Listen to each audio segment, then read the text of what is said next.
Hello everyone, and welcome to Your City, Your News, where we inform you about issues and topics happening in the city of El Segundo. I'm Molly Perlman. On November 24th, El Segundo officers responded to a report of a wallet theft inside the Ralph's Market located at 500 North Sepulveda Boulevard. Witnesses provided a detailed description of the suspect and his getaway vehicle. Responding officers located the individual in the Plaza El Segundo parking lot, where he had just stolen an additional wallet from a shopper at Whole Foods.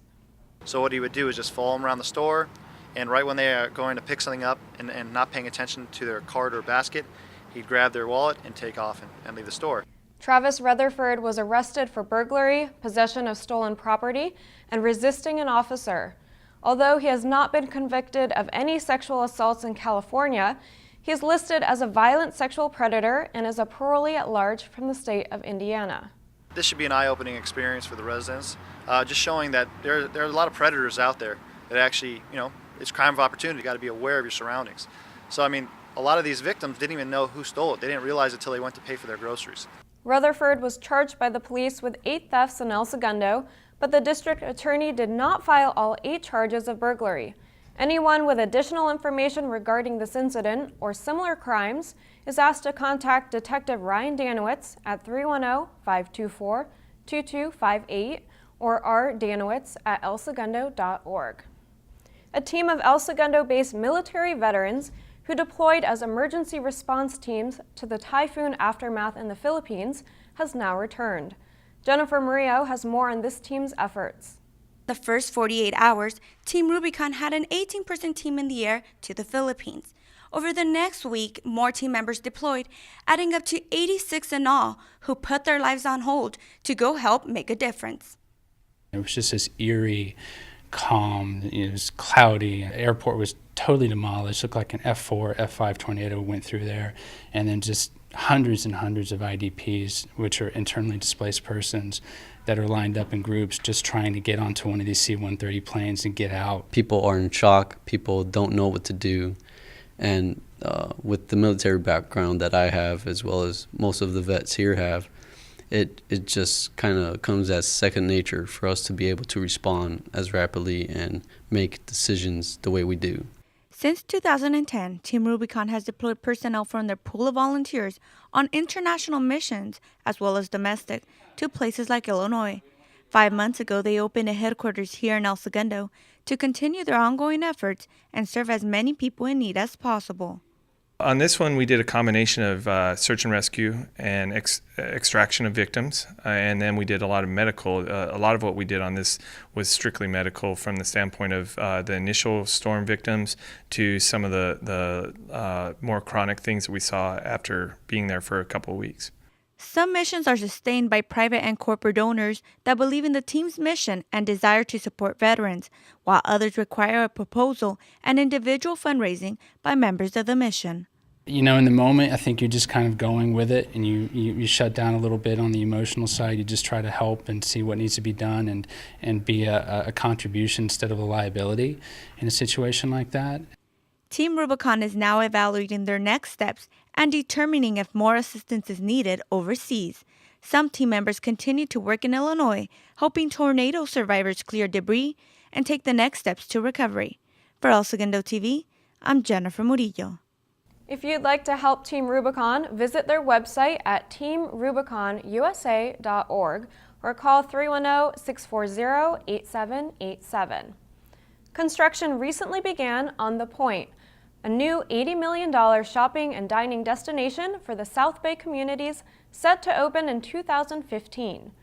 Located next door to Plaza El Segundo, The Point sits at Rosecrans Avenue and Sepulveda Boulevard. Mayor Bill Fisher, Police Chief Mitch Tavera, City Manager Greg Carpenter, and other officials attended the November groundbreaking.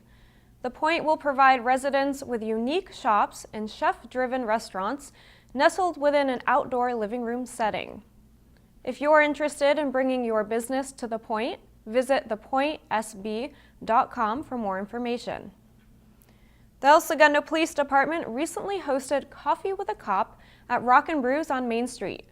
The event was held on a rainy Saturday morning, which created a cozy and inviting atmosphere to enjoy a nice hot cup of joe with officers and the community. We started this event a few years ago. Coffee with a Cop is an outreach to our community. So our community members can come and meet with members of our department and talk about issues in the community. It certainly gives us a better relationship with law enforcement in the community, and it gives me free coffee and kids little sweets. All the officers volunteered their time to attend the event in an effort to strengthen relationships among the community. It's a chance for the public to come out, enjoy a cup of coffee with us, come out, and if they have any questions that normally on maybe a radio call or something like that, they would be kind of afraid or shy to ask us. So we come out here in an open forum and they can ask us pretty much whatever they want. We have these every quarter, so next quarter hopefully it'll be a nicer weather.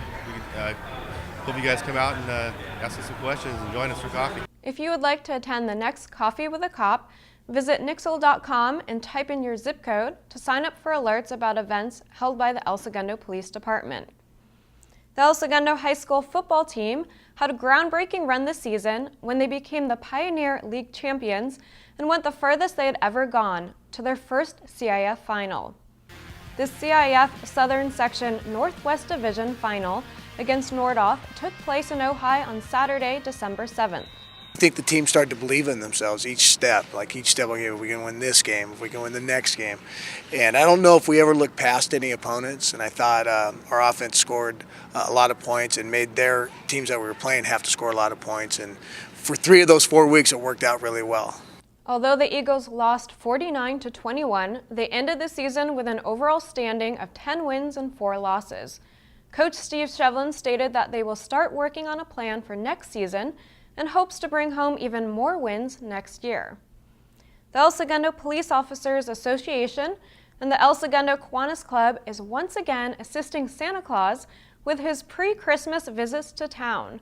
Santa will be visiting every night from 5:30 p.m. to 8:45 p.m. through December 17th. Police cars with lights, sirens, and music will signal Santa's arrival on your block. For more information, call Santa's Elves at 310-524-2200 or visit Nixle.com. Well, before we end the show, we'd like to leave you with highlights of Your City, Your News from 2013.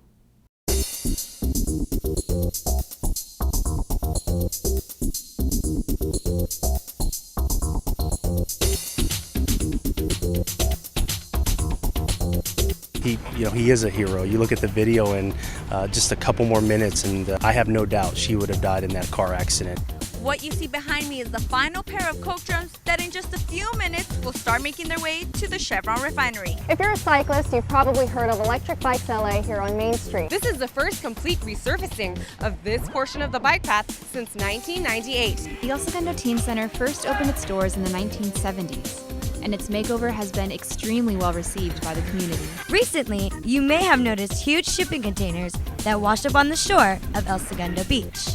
The Scandatoa Star Awards recognize excellence in government programming in California and Nevada. We're excited to announce that El Segundo TV just had its best showing ever. Well, that's all for 2013. Remember that you can also keep up with us on Facebook and on YouTube by searching El Segundo TV. Thanks for watching Your City, Your News. From all of us at El Segundo TV, we'd like to wish you happy holidays and a very happy new year. I'm Molly Perlman. We'll see you in 2014.